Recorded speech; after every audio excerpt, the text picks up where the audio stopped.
Hello and welcome. Today, we're venturing to the farthest reaches of South America, places where survival is a daily challenge and adventure is a way of life.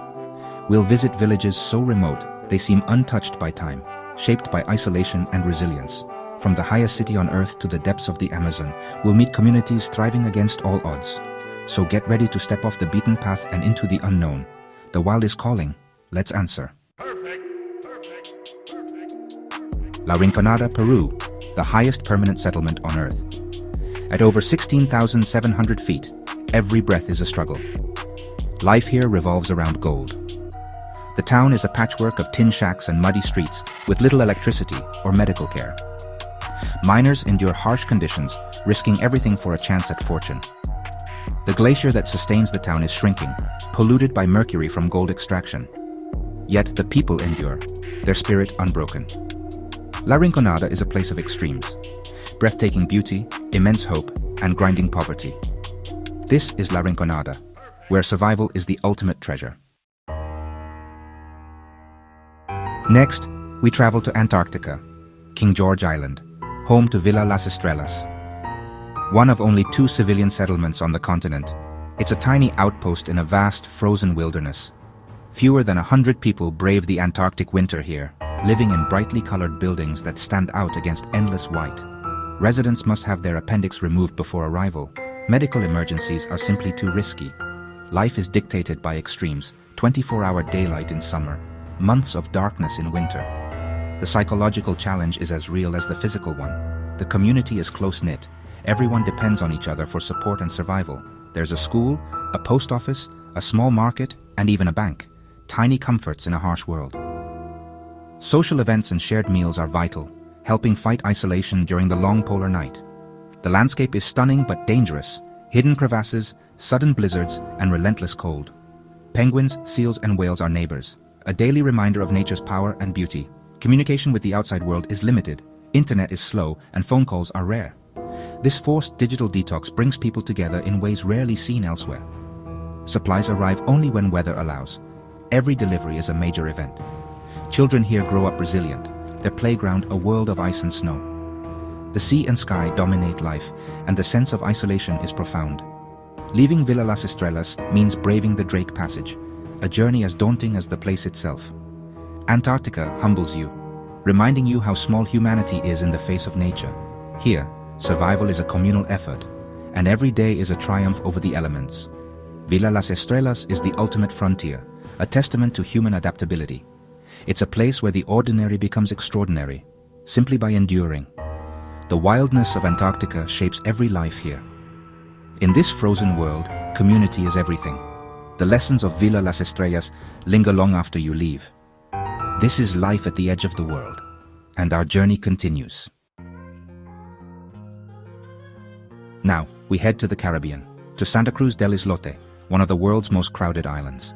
Just 2 soccer fields in size, it's home to over 500 people, packed into a maze of colorful houses. There are no cars, no roads, just narrow footpaths winding between homes. The island's unique origin, no mosquitoes, discovered by fishermen 150 years ago. Over generations, the community expanded, building on coral and landfill. Life here is defined by the sea. Food, work, and connection all depend on it. The mainland is a 90-minute boat ride away, making the island both isolated and self-reliant. Everyone knows everyone, neighbors are like family, and children roam safely. The rhythm is simple. Men fish, women manage homes, and evenings bring the community together in the square. There's no fresh water, every drop is brought by boat. Electricity is limited and medical care is basic. The school is a source of pride, but resources are scarce, and further education means leaving the island. Rising sea levels threaten the very existence of this low-lying community.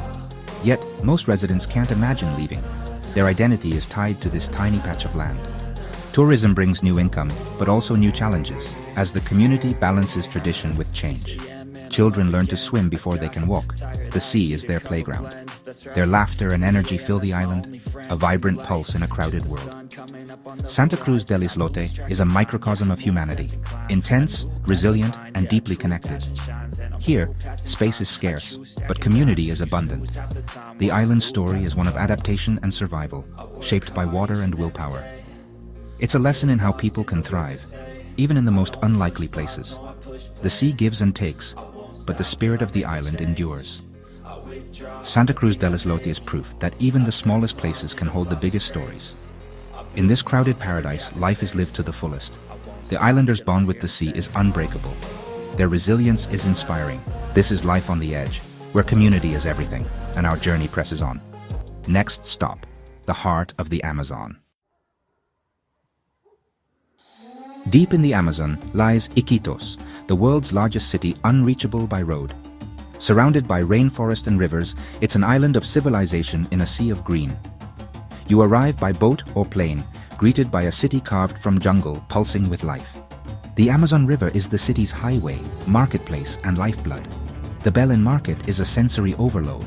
Exotic fruits, medicinal plants, and giant fish from the river. Motorcars, three-wheeled taxis, buzz through the streets, a unique solution to the city's isolation. Beyond the city, the jungle quickly reclaims the land. Indigenous communities live nearby, relying on ancient knowledge to survive in the forest. Iquitos is a hub for ecotourism and scientific research, drawing biologists and conservationists from around the world.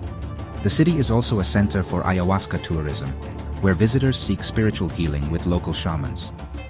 The people of Iquitos are a blend of indigenous, mestizo, and European heritage, resilient, easygoing, and deeply connected to the river. The floating village of Belen is a marvel.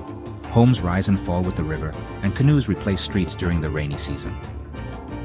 Life here is precarious but ingenious, shaped by the rhythms of the water. Iquitos is a city of paradoxes, urban yet wild, historic yet ever-changing. Its isolation has created a culture found nowhere else on Earth. The jungle is both a barrier and a blessing, defining every aspect of life. Here, survival depends on adaptability and community. The city's faded colonial grandeur stands in contrast to the raw energy of the Amazon. Iquitos is a gateway to both scientific discovery and ancient mysticism.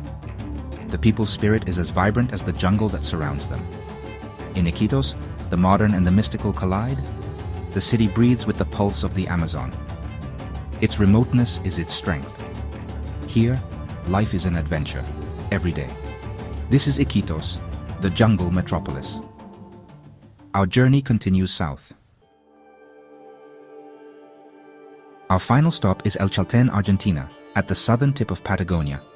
Nestled in Los Glaciares National Park, it sits beneath the towering peaks of Fitzroy and Cerro Torre.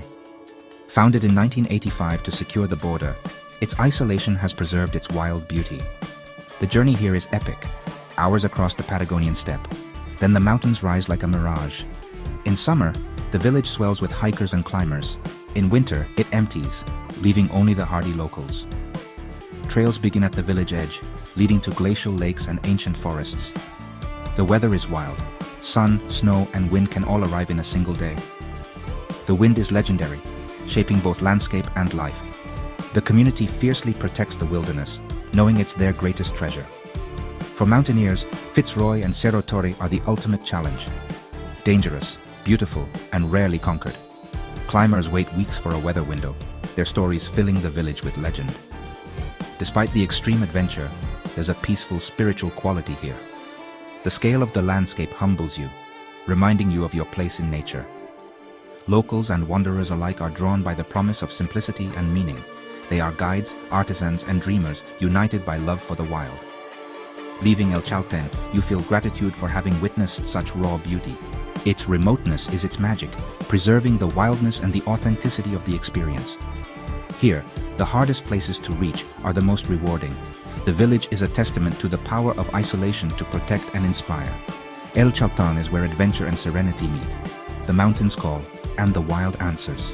This is the end of the road, and the beginning of something deeper. The spirit of Patagonia lingers long after you leave. Here, nature is not just scenery, it's the main event. The community thrives on the edge, shaped by wind and wonder. El Chaltén is a reminder. The wildest places are worth the journey. And so, our adventure nears its end. But the journey never truly stops. Our journey through South America's hidden corners comes to a close. We've witnessed resilience, adaptation, and the power of community in the world's most remote places. If these stories inspired you, join our expedition.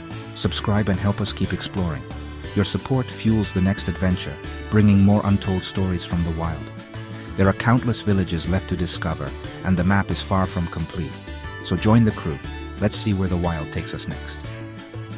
The adventure continues, and the world is waiting. Until next time, keep exploring.